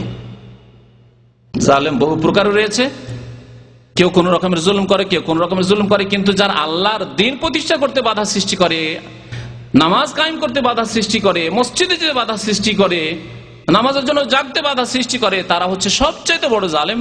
আল্লাহ পাক কোরআন কারীমে ইরশাদ করেছেন, ওমান আযলামু মিম্মান মানাআ মাসাজিদাল্লাহ আন ইউযকারা ফিহা ইসমুহু। ওদের চাইতে বড় জালেম আর কি আছে, যারা আল্লাহর মসজিদে যেতে বাধা সৃষ্টি করে। মসজিদে গেলে ঘর থেকে বের হইতে হবে, ঘরে এসে ঢুকতে হবে, আবার নামাজটা পড়ে অ্যালার্ম বাজাইতে হবে জাগার জন্য, বাধা সৃষ্টি করে। এই আয়াত এদের ওপরে একেবারে স্পষ্ট প্রমাণ যে এদের চাইতে বড় জালেম এই পৃথিবীতে কেউ। আল্লাহ পাক রব্বুল শিরকে বড় জুলুম বলেছেন, আর এটি হচ্ছে কুফরি। সুতরাং শিরক কুফরি সমান। ইন্না শিরকা লাযুলমুন আযীম, যেমন কবরে সেজদা করা, যেমন দেবী দেবতা প্রতিমা পুতুলকে সেজদা করা সবচেয়ে বড় জুলম, তেমনি কেউ নামাজ পড়তে চায়, অ্যালার্ম বাজাতে চায়, এই জন্যই যে নামাজ পড়তে আমি উঠবো, তাকে অ্যালার্ম বাজাতে দিবে না, তাকে আওয়াজ করতে দিবে না, দরজা খুলতে বাধা সৃষ্টি, সেই ব্যক্তি সবচেয়ে বড় জালেম। কারণ এই ব্যক্তিও মুশরিকের সমান, যেহেতু সে কাফের। কারোর ফতুয়া লাগাচ্ছে না, কোরআন কারীমের কথা বলছে। ওমান আযলাম, ওর চাইতে বড় জালেম আর কি আছে, মিম্মান মানা মাসাজিদাল্লাহ, যে ব্যক্তি আল্লাহর মসজিদে যেতে বাধা সৃষ্টি করে, আন ইউযকারা ফিহা ইসমুহু, সেখানে গিয়ে আল্লাহর জিকির আজকার করবে, সে সেখানে গিয়ে নামাজ কায়েম করতে চায়, আল্লাহকে স্মরণ করতে চায়। ওয়াসআ ফি খারাবিহা, এবং মসজিদগুলি অনাবাদ হয়ে যাক। কারণ যদি এলাকার সব বেনামাজিগুলি যদি এইরকম হয়, বিদিনগুলি যদি এরকম হয় যে না নামাজের জন্য উঠতে দেবো না, তাহলে ফজরের আজান হবে না, আজান না হলে মসজিদগুলি বিরান হয়ে যাবে, অনাবাদ হয়ে যাবে। আল্লাহ বলছেন ওয়াসআ ফি খারাবিহা, এই মসজিদগুলিকে তারা বিরান করতে চায়। উলাইকা মা কানা লাহুম ইয়াদখুলুহু ইল্লা খায়ফিন, তাদের জন্য ভীত সন্ত্রস্ত হয়ে থাকাই উচিত। এদের জন্য আল্লাহর আযাব এইরকম যে তারা ভীত সন্ত্রস্ত হয়ে থাকবে, এবং এরা যোগ্যতা রাখে না যে এরা কোনোদিন মসজিদে দাখিল হবে। এরকম বহু হাদিস রয়েছে। নবী করিম সাল্লাল্লাহু আলাইহি ওয়াসাল্লাম বলেছেন, যদি মানুষ জীবনে বৈপরীত্য দেখা যায়, যে কিছু কাজ তো ভালো করলেন আর তার বিপরীত কাজ করছেন, তাহলে এর জন্য বড় শাস্তি রয়েছে। যারা নিজের জীবনে বৈপরীত্য মুক্ত হতে পারবে, বিপরীত জীবন নয় বরং ইসলামিক জীবন, এটি হচ্ছে ইস্তেকামতের জীবন, অটলতার জীবন, তাদের জন্য সুসংবাদ রয়েছে। তাদের জন্য দুনিয়াতেও সুসংবাদ রয়েছে, মৃত্যুর সময়ও সুসংবাদ রয়েছে, আর আখেরাতে জান্নাতে যাওয়ার সময় সুসংবাদ রয়েছে, বিচার দিবসও সুসংবাদ রয়েছে। আমরা অনেকেই যখন আখেরাতের কথা বলা হয়, কারণ আখেরাত থেকে আমরা এত বেশি গাফিল হয়ে গেছি, আর দুনিয়ার মোহে এমন বেশি ডুবে গেছি, দুনিয়ার পিছনে এত বেশি ছুটেছি যে আখেরাতের কথা বলা হলে আমরা আগ্রহী হই না, আমরা সেদিকে ঝাঁপতে না, দৌড় দিতে চাই না। আমাদের মনে হয় অনীহা বা অভক্তি বা কোন রকমের মনের মধ্যে একটা পরিবর্তন আসবে, উদ্যম আসবে, এরকম কিছু দেখতে পাওয়া যায় না। কারণ আমরা দুনিয়ামুখী হয়ে পড়েছি, হব্বুদ দুনিয়া ওয়া কারাহিয়াতুল মউত, দুনিয়ার ভালোবাসা মোহ এত বেশি ঢুকেছে, আর মরণকে এত দূরে মনে করছি যে কেউ চিন্তাই করতে পারি না যে আজকে মত হয়ে যেতে পারে, আমাদের কালকে মত চলে আসতে পারে, এই এক সপ্তাহের মধ্যে আমরা মরে যেতে পারি, যে কোনো সময় আমাদের মত চলে আসতে পারবে। এইসব কথা আমরা ভাবি না। আমরা ভাবি যে এখন বয়স তো 25, 30 হলো, 40 হলো, এখন যথেষ্ট সময় আছে, কমের পক্ষে 70-80 বছর তো আছেই, টোটাল 70-80 বছর থাকলে এখনো অনেক আছে। নিজের হাতে এগুলিকে ধরে নিয়েছি। আসলে আল্লাহ পাক রব্বুল আলামিন কোরআন কারীমে ইরশাদ করে সূরা ফুসসিলাতে, ইন্নাল্লাযীনা ক্বালু রাব্বুনাল্লাহ, নিশ্চয় যারা বলবে যে আমাদের রব আল্লাহ, অর্থাৎ ঈমানের ইসলামের দাবি করবে, আমরা মুসলিম। দেখুন আজকে আমরা কাগজে কলমে মুসলিম, আগেই বলেছি, পাসপোর্টে মুসলিম, একামায় মুসলিম, এটি হচ্ছে ক্বালু রাব্বুনাল্লাহ। আমরা বলেছি আমাদের রব আল্লাহ, কারণ মুসলিম আমরা স্বীকার করেছি আল্লাহ পাক আমাদের রব, পালনকর্তা। শুধু যথেষ্ট? আল্লাহ বলছেন সুম্মাস্তাকামু, অতঃপর তার উপর অটল হয়ে গেল, বৈপরীত্য নেই তার জীবনে, যে বলছে যে মুসলিম রব্বুন আল্লাহ আর নামাজ নেই, রোজা নেই, যাকাত নেই, দান খায়রাত নেই, ইসলামের খেদমত নেই, সারা জীবনের পরিশ্রম মেহনত মানুষের তৈরি করা বিধানের জন্য লাগিয়ে দিল। মানুষের তৈরি করা যে রাজনৈতিক দলগুলি রয়েছে সেগুলির পেছনে সমস্ত শ্রম ব্যয় করলো, কিন্তু আল্লাহর দিনকে প্রতিষ্ঠা করার জন্য, আল্লাহর দিনকে মজবুত করার জন্য, দুটো লোককে নামাজি বানানোর জন্য, নিজের পরিবার ইসলামিক পরিবার গঠন করার জন্য কোনোদিন মেহনত করলো না। এইরকম নয়, সুম্মাস্তাকামু, অতঃপর অটল হয়ে গেল দিনের ওপর। আল্লাহ পাক বলছেন তাতানাজ্জালু আলাইহিমুল মালাইকা, আল্লাহর অসংখ্য ফেরেশতা তার কাছে নেমে আসবেন।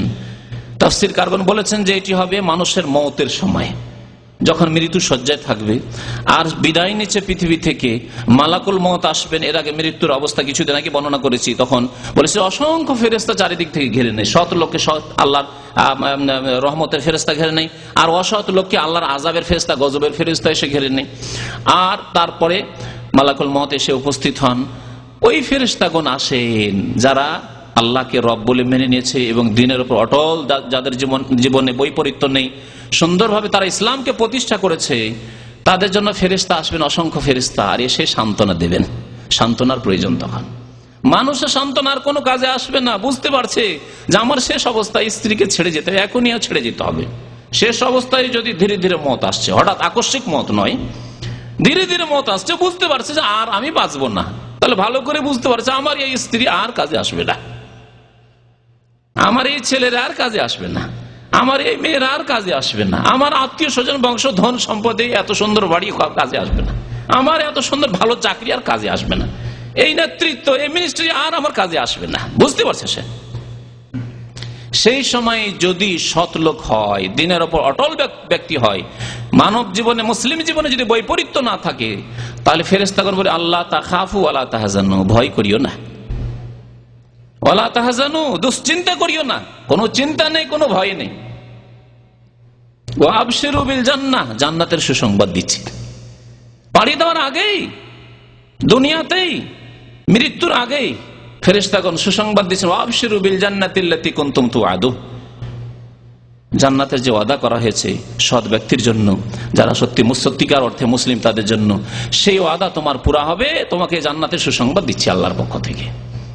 নাহনু আউলিয়াউকুম ফিল হায়াতিদ দুনিয়া ওয়া ফিল আখিরাহ, আল্লাহ পাক রব্বুল আলামিন তিনটি পুরস্কার দেবেন এই ক্ষেত্রে। একটি পুরস্কার হচ্ছে সুসংবাদ। সুসংবাদ বড় পুরস্কার।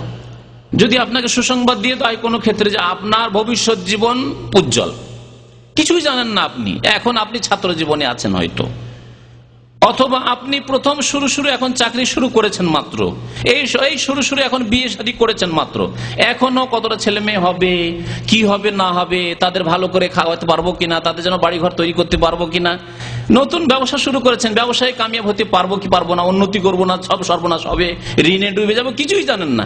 এই সময় যদি কেউ সুসংবাদ দিয়ে দেয় যে তোমার জন্য সুসংবাদ রয়েছে যে তুমি কামিয়াব তোমার কাজে, তাহলে কত যে আরাম পাবেন আপনি দুনিয়ার ভালো ভালো নিয়ামত খেয়ে, আর সারা পৃথিবীর সবচাইতে সুন্দর স্থানে ঘুমিয়েও আর আরাম করেও আপনি এত আরাম পাবেন না এই একটি কথাতে যত আরাম পাবেন সুসংবাদে যে তোমার ভবিষ্যৎ জীবন উজ্জ্বল। ফেরেশতাগণ এই পুরস্কার দেবেন যে তোমাদের জন্য কোনো চিন্তা নেই আর তোমাদের ভয় নেই, সুসংবাদ। আর তোমাদের জন্য জান্নাত রয়েছে, জান্নাতে নিশ্চয়তা দেবেন। দুটি নিয়ামত হলো, দুটি পুরস্কার হলো। আর তৃতীয় পুরস্কার যে তোমাদের জন্য দুনিয়াতেও শান্তি, আখিরাতেও শান্তি। নাহনু আউলিয়াউকুম ফিল হায়াতিদ দুনিয়া ওয়া ফিল আখিরাহ, কে চায় না দুনিয়ার শান্তি, পার্থিব শান্তি আর পরকালের শান্তি? যদি মুসলিম হয়, যদি মুমিন মুসলিম হয়, তাহলে দুনিয়াতেও শান্তি চায়, আখিরাতেও শান্তি চায়। আল্লাহর ফেরেশতাগণ বলবেন আমরা তোমাদের বন্ধু, আমরা তোমাদের আপনজন, ফিল হায়াতিদ দুনিয়া, পৃথিবীতেও তোমাদের সাথে আছি আমরা, ওয়াফিল আখিরাহ, পরকালেও, ওয়ালাকুম ফিহা মা তাশতাহি আনফুসুকুম, তোমাদের মন যা চাইবে তাই আল্লাহ পাক তোমাদেরকে দেবেন। ওয়ালাকুম ফিহা মা তাদউন, এবং তোমাদের ডিমান্ড পুরা করা হবে, তোমাদের যা দাবি দেওয়া হয় আল্লাহ পুরা করবেন। রাদিয়াল্লাহু আনহুম ওয়া রাদু আনহু, আল্লাহ তাদের উপর সন্তুষ্ট হয়ে যাবেন এবং আল্লাহ পাক রব্বুল আলামিনের অশেষ পুরস্কার নিয়ামত পেয়ে তারাও সন্তুষ্ট হয়ে যাবে। নজুলাম মিন গফুরির রহিম, এই আতিথ্য হবে কার পক্ষ থেকে? আল্লাহ বলছেন সেই মার্জনাকারী আল্লাহ যিনি দয়াবান দয়ালু, তার পক্ষ থেকে আতিথ্য হবে, মেহমান নওয়াজি হবে, মেজবান হবেন আল্লাহ পাক রব্বুল আলামিন স্বয়ং, আর মেহমান হবেন এই মুমিন যারা দ্বীনের উপর অটল থেকেছে, যাদের জীবনে বৈপরীত্য নেই। যেমন ইবাদত বন্দেগীর ক্ষেত্রে মুসলিম ছিল, তেমন আখলাক চরিত্র ব্যবহারের ক্ষেত্রে মুসলিম ছিল। যেমন নামাজ রোজা হজ যাকাতের ক্ষেত্রে মুসলিম ছিল, খাঁটি মুসলিম। তেমনি কারো একটা পয়সা হারাম খায়নি, অন্যায় পথ অবলম্বন না ব্যবসা বাণিজ্যের ক্ষেত্রে, না আচার আচরণের ক্ষেত্রে, না কোনো ক্ষেত্রে। চিন্তা করুন, আজকে যদি আমরা তো কোনো রাজা বাদশার দাওয়াত খাইনি জীবনে, হ্যাঁ, কোন রাষ্ট্রপতি আর প্রধানমন্ত্রীর দাওয়াত খাননি। কেউ যদি এইরকম সুসংবাদ পায় যে বাদশাহ আমাদেরকে দাওয়াত করেছেন, তিনি তার প্যালেসে আমাদের দাওয়াত খাওয়াবেন, চিন্তাই করা যায় না তার খুশির কথা, যে আরে দুনিয়ার খুশি, বাদশার বাড়ির দাওয়াত খেতে পাবো, রাষ্ট্রপতি ভবনে দাওয়াত খেতে পাবো। তিনি দাওয়াত করেছেন বিরাট ব্যাপার স্যাপার। রাষ্ট্রপতি কেন যাবেন? আমাকে এক ভাই বলছে, একদিন দাওয়াতে বলছে যে শেখ আপনার বাড়ি খাওয়ার দরকার নেই, আপনার যে দাওয়াত পেয়েছি এটুকুই যথেষ্ট।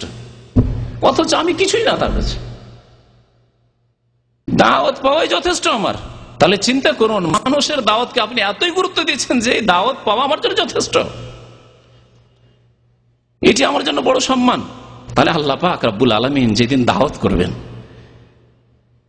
যেদিন মেজবান হবেন, আপনার খাবারের ব্যবস্থা করবেন আল্লাহ পাক রব্বুল আলামিন, আপনি মেহমান হবেন, অতিথি হবেন আল্লাহ পাক রব্বুল আলামিনের, সেই দিন কত সম্মান আপনার। নজরুল্লাহ মিন গফুরির রহিম। তাহলে আমাদের মুসলিম জীবনে এখন শেষ করতে যাচ্ছি, এই বৈপরীত্য কেমন করে কাটিয়ে উঠাইতে হবে। আর বৈপরীত্য কেন বৈপরীত্য এবং কাটিয়ে কেমন করে উঠাইতে হবে। আমরা মুসলিম বলে দাবি করি, নামাজ পড়ি না কেন? এর উত্তর, আমরা নামাজ পড়ি আবার আখলাক চরিত্র অনেকের ভালো নয় কেন? নামাজ পড়ি আবার সিগারেট অনেকে খায় কেন? নামাজ পড়ে আবার গান বাজনা শুনে কেন? নামাজ পড়ে আবার ফিল্ম দেখে কেন? নামাজ পড়ে স্ত্রীর সাথে সম্পর্ক খারাপ কেন? নামাজ পড়ে আবার শ্বশুর বাড়ি হারাম যৌতুক নেই কেন? বৈপরীত্য কেন? এই বৈপরীত্য কয়েকটি কারণ বলবো মাত্র, খুব সংক্ষেপে। প্রথম কারণ হচ্ছে আল্লাহর দ্বীন সম্পর্কে, আল্লাহর দ্বীনের বিধান শরীয়ত সম্পর্কে অজ্ঞতা। অনেকেই জানে না যে আমি মুসলিম থাকবো না যদি নামাজ না পড়ি, তাই নামাজ পড়ে না, ভাবে যে মুসলিম তো আছি, নামাজ পড়বো, একদিন পড়বো। অনেকেই দেরি করে নামাজ শুরু করে, আমরা পড়বো একদিন। জানে না যে নামাজ না পড়লে মুসলিম থাকছি না, কাফের এই অবস্থায় মরে গেলে চিরকাল জাহান্নামে থাকবো, জানে না, অজ্ঞতা। অনেকে মনে করে যে নামাজ রোজা হজ যাকাত করলে জান্নাত পাওয়া যায়, এত নেকি রয়েছে, স্ত্রীর সাথে খারাপ আচরণ করলে আল্লাহর কাছে জবাবদিহি করতে হবে, শ্বশুরের বাড়ির হারাম খেলে, যৌতুক খেলে, পণ নিলে যে জাহান্নামে যেতে হবে, এই কথা জানে না, সে অজ্ঞ। অনেকে নামাজ পড়ে, দাঁড়িয়ে রাখে, টুপি লাগায়, পাঞ্জাবি লাগায়, কবরে সেজদা করে, অজ্ঞতার কারণে, বৈপরীত্য। বলে নামাজে ইয়াকা নাবুদু ওয়া ইয়াকা নাস্তাইন, আল্লাহ একমাত্র তোমারই তো ইবাদত বন্দেগী করি, আল্লাহ একমাত্র তোমার কাছে সাহায্য কামনা করি। আবার যাই শাহজালালে, আটরসিতে, মাইজবানারিতে, আজমিরে গিয়ে আল্লাহ ছাড়া অন্যের কাছে সন্তান চায়, আল্লাহ ছাড়া অন্যের কাছে রোগের আরোগ্য তলব করে, ইত্যাদি ইত্যাদি। মূল কারণ হচ্ছে এই বৈপরীত্যের অজ্ঞতা, জাহালত। দ্বীন সম্পর্কে, আল্লাহর দ্বীন সম্পর্কে, তাওহীদ সম্পর্কে যদি জানতো, নামাজের গুরুত্ব জানতো, ইসলাম যে কামেল ইসলাম, পূর্ণাঙ্গ ইসলাম হচ্ছে যেমন ইবাদত বন্দেগীর নাম, তেমনি আখলাক চরিত্র আদান প্রদানের নাম, তাহলে আপনি কামেল মুসলিম হতে পারবেন। এই কথা জানেন না, এ হচ্ছে অজ্ঞতা। আরেকটি কারণ হচ্ছে ধর্মীয় ক্ষেত্রে ইমানের দুর্বলতা। ইমানের দুর্বলতা, হয়তো অজ্ঞতা নেই, জানার পরেও পালন করেন না। জানে যে ফজর নামাজ না পড়লে চরম অপরাধ করলাম, কাবিরা গুনাহ করলাম, ইসলামে থাকবো না। জানে যে মানুষকে কষ্ট দিলে শাস্তি হবে, স্ত্রীকে কষ্ট দিলে জুলম অত্যাচার করলাম, জবাবদিহি করতে হবে, এই যৌতুক নেওয়া হারাম, কিন্তু ইমানের দুর্বলতা, আল্লাহর উপর ভরসা নেই। এই বিয়ে শাদীর সময় যদি 1-2 লাখ টাকা আদায় না করতে পারি, তাহলে কি করে খাবো পরে? ইমানের দুর্বলতা। ইমানের দুর্বলতার কারণে সে নিদ্রাকে, ঘুমকে প্রাধান্য দিচ্ছে, নামাজ ফজরে উঠতে পারি না, সবটাই পারি, ফজরটা জাগতে পারি না। ইমানের দুর্বলতা। আপনার চাইতে কমজোর মানুষ, বৃদ্ধ মানুষ কি করে জাগতে পারে? 2 ঘন্টা পরে, 1 ঘন্টা পরে কি করে জেগে যেতে পারে? আর আপনি কেন পারেন, একজন যুবক মানুষ? তাহলে ইমানের দুর্বলতা হচ্ছে দ্বিতীয় কারণ মুসলিম জীবনে বৈপরীত্যের। তৃতীয় কারণ হচ্ছে পার্থিব লোভ লালসা। যখন দুনিয়াকে, ধন সম্পদকে দুনিয়ার এইসব নিয়ামতকে আমরা প্রাধান্য দিই, তখন আমরা আখিরাতকে উপেক্ষা করি। বাল তুসিরুনাল হায়াতাদ দুনিয়া ওয়াল আখিরাতু খায়রুন ওয়া আবকা। এই বৈপরীত্যের কারণ হচ্ছে দুনিয়ার মোহ, লোভ লালসা। দুনিয়ার লোভ লালসা এত বেশি যে বেশি টাকা পয়সার ধান্দা করতে গিয়ে এত বেশি কাম মেহনত করলাম, নামাজে হাজির হতে পারলাম না। দেখছি অনেকগুলি কাজ বাকি আছে, এই সময়টা আধা ঘন্টা মসজিদে না গিয়ে ঠিক আছে এখানে নামাজটা সেরে নেবো, কাজটা সেরে নি, অথবা একসাথে জোহর আসর পড়ে নেবো আর কাজটা সেরে নি, অথবা রাতে একটু লেট করে শুয়েছি, অসুবিধা না, সূর্য ওঠার পরে নামাজটা পড়ে নেবো। কখনো এভাবে নামাজ হবে না। দুনিয়ার লোভ লালসা, কারণ বেশি মেহনত করে টাকা পয়সা উপার্জন করতে গিয়ে দিন থেকে দূরে সরে যাচ্ছে। এই তিনটি কারণ বর্ণনা করলাম। প্রতিকার কি? আমরা আমাদের জীবন থেকে বৈপরীত্যকে কেমন করে দূর করতে পারবো? আমরা পারফেক্ট খাঁটি মুসলিম কি করে হতে পারবো? প্রথম কাজ হচ্ছে দ্বীনের সঠিক ইলম হাসিল করা। দেশে অনেক ভাই রয়েছেন যারা দেশে জীবনেও শোনেনি, অনেক ওয়াজ মাহফিলে, বড় বড় ওয়াজ মাহফিলে হাজির হয়েছেন, অনেক জিকিরের বিদাতি মাহফিলে হাজির হয়েছেন, অনেক খানকাহে গিয়েছেন, অনেক পীরের হাত ধরে আর পাগড়ি ধরে বয়াত করেছেন, কিন্তু কোনোদিন শোনেননি যে তারেকে সালাত মান তারাকা সালাত ফাকাত কাফার, যেই ব্যক্তি নামাজ ত্যাগ করবে সে কাফির, এই কথা শোনেননি। যার ফলে অনেক নামাজ ছুটেছে। আপনারা যদি জানতেন যে আল্লাহ এক ওয়াক্ত নামাজ ছাড়লে আমি কাফির, তাহলে জীবনে নামাজ ছাড়তেন না আপনি। তাহলে দ্বীন সম্পর্কে সঠিক ইলম হাসিল করতে হবে। জীবনেও শোনেননি যে আল্লাহ ছাড়া অন্যকে সিজদা করা শিরক, বড় শিরক, আর চিরকাল জাহান্নামে থাকতে হবে। কেউ যদি কবর মাজারে গিয়ে সন্তান চায়, যদি কেউ তাবিজ বাঁধে, অনেকেই জানেন না তাবিজ বেঁধে আছেন যে তাবিজ বাঁধা শিরক, জানেন না। তাহলে অজ্ঞতা দূর করতে হবে, দ্বীন সম্পর্কে নির্ভেজাল নিখুঁত জ্ঞান হাসিল করতে হবে। এই জন্য প্রয়োজন আছে সৌদি আরবে যতদিন আছেন এখানে ইসলামিক সেন্টারগুলিতে এসে শোনেন, শোনেন কিছু।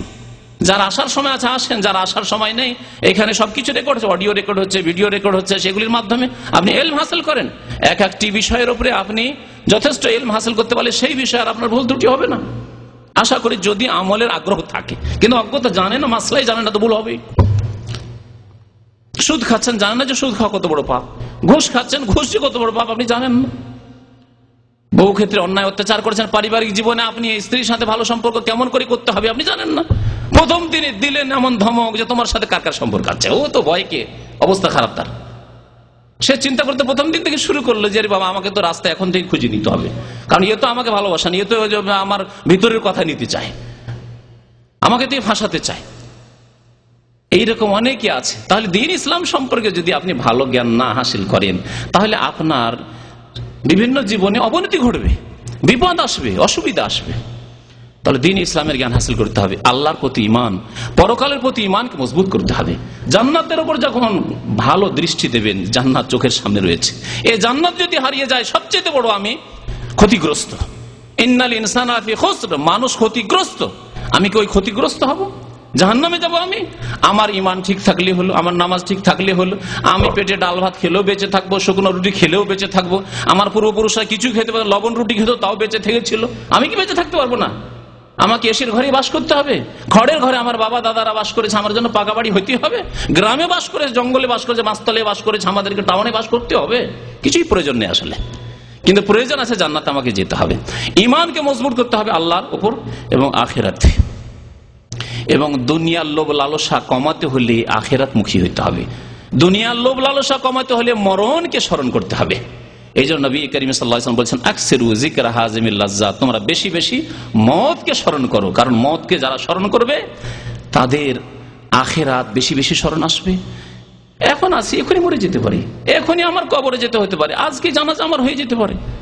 অনেকে এরকম আমার সামনে চলে গেল, বন্ধু বান্ধব আত্মীয় স্বজন চলে গেল। সুতরাং এইভাবে যখন মরণকে বেশি বেশি স্মরণ করবে, মরণের পরের জীবনের জন্য প্রস্তুতি নেবে। যদি কেউ জানতে পারে যে কালকে আমার এক্সিট লেগে যাবে, তাহলে আজকে সারা রাত বাজারে গিয়ে কেনাকাটা যা কিছু করতে সব কিনে কিটে কেটে ল্যাগেজ বেঁধে একবার প্রস্তুত থাকবে। কালকে হঠাৎ করে কফিল উঠিয়ে নিয়ে গিয়ে এয়ারপোর্টে দিয়ে চলে আসতে পারে।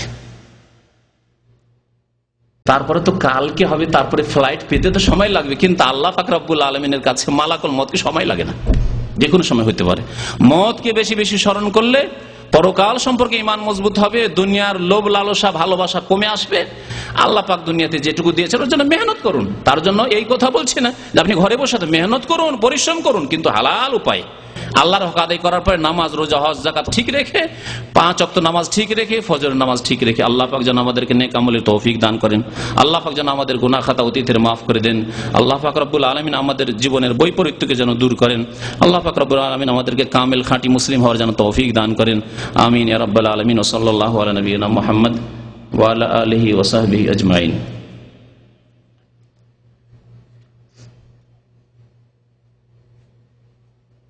এক ভাই প্রশ্ন করেছেন, বড় জটিল প্রশ্ন। অপরাধীকে ইসলামী সরকার ফাঁসিতে ঝুলিয়ে শাস্তি, ইসলামী সরকারের ফাঁসিতে ঝুলিয়ে শাস্তি দেওয়া কি শরীয়ত সম্মত?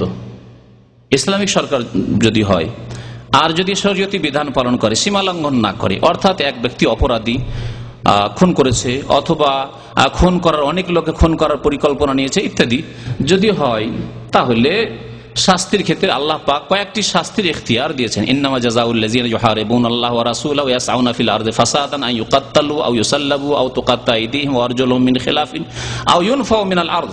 4টি শাস্তির কোন একটি শাস্তি দিতে পারে। সবাইকে একই রকম শাস্তি দেওয়া জরুরি নয় বা উচিত নয়। দেখা যাচ্ছে যে একটি খুনের ঘটনায় বা একটি এরকম বড় অপরাধে, বড় ধরনের অপরাধে 10 জন জড়িত আছে, তার মধ্যে 2 জন হয়তো খুন করেছে সরাসরি গিয়ে, আর 2-4-10 জন বাইরে ছিল, পাহারা দিচ্ছিল, বাইরে ছিল, তাহলে সবার শাস্তি একরকম নয়।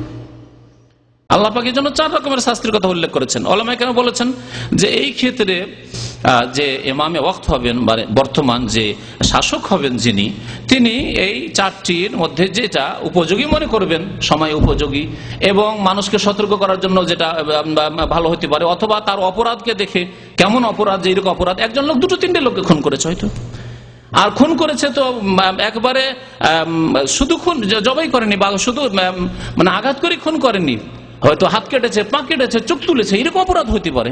তাই আল্লাহ পাক বলছেন যে যারা আল্লাহ দ্রোহিতার কাজ করবে, রাসূলের বিরুদ্ধাচরণ করে, ইউহারিবুনাল্লাহ ওয়া রাসূল, আল্লাহ এবং রাসূলের বিরুদ্ধে, মুসলিমদের বিরুদ্ধে অস্ত্র নিয়ে নামবে, আন ইউকাত্তালু, তাদের শাস্তি হচ্ছে তাদেরকে হত্যা করা হোক, আও ইউসাল্লাবু, তাদেরকে ফাঁসিতে চড়ানো হোক, আও তুকাত্তা আইদিহিম আও আরজুলুহুম মিন খিলাফ, অথবা তাদের হাত পা কেটে নেওয়া হোক, এক হাত এক পা কেটে নেওয়া হলো, অথবা শুধু চুরি করেছে এক হাত কাটলেন, আবার দ্বিতীয়বার চুরি করেছে আরেক পা কাটলেন। এইভাবে ইসলামিক সরকার এগুলি বাস্তবায়ন করবে। আও ইউনফাউ মিনাল আরদ, অথবা দেশ থেকে বিতাড়িত করলো। দেখা গেল যে এর জন্য শাস্তি, হাত পা কাটা শাস্তি উপযোগী নয়, বেশি হয়ে যাচ্ছে, হত্যা করার শাস্তি বেশি হয়ে যাচ্ছে, কারণ এ কাউকে খুন করেনি কিন্তু বড় ধরনের অপরাধ করেছে, তাহলে দেশ থেকে তাকে বিতাড়িত করে দাও। দেশ থেকে বিতাড়িত করে হয়তো তার সংশোধন হইতে পারে, অথবা আজকাল দেশ থেকে বিতাড়িত করলে তো আজকাল একটা পলিটিক্যাল কি বলছে, যেটাকে বলছে আশ্রয়, মানে রাজনৈতিক আশ্রয় দিচ্ছে, অন্য দেশে গিয়ে আশ্রয় নিচ্ছে, পশ্চিমা দেশগুলোতে আশ্রয় নিয়ে নিচ্ছে, এই ক্ষেত্রে গিয়ে আরো ওখানে গিয়ে ইসলাম বিরোধী, ইসলাম দ্রোহী হয়ে যাচ্ছে। সুতরাং এই ক্ষেত্রে জেলে রাখতে পারে, বিদেশে তাড়িয়ে না দিয়ে, নির্বাসিত না করে দিয়ে জেলে রাখলো শাস্তি দিয়ে, তো তাও করতে পারে ইসলামিক সরকার। আল্লাহ পাক রব্বুল আলামিন ইখতিয়ার দিয়েছেন সূরা মাইদায়। জি।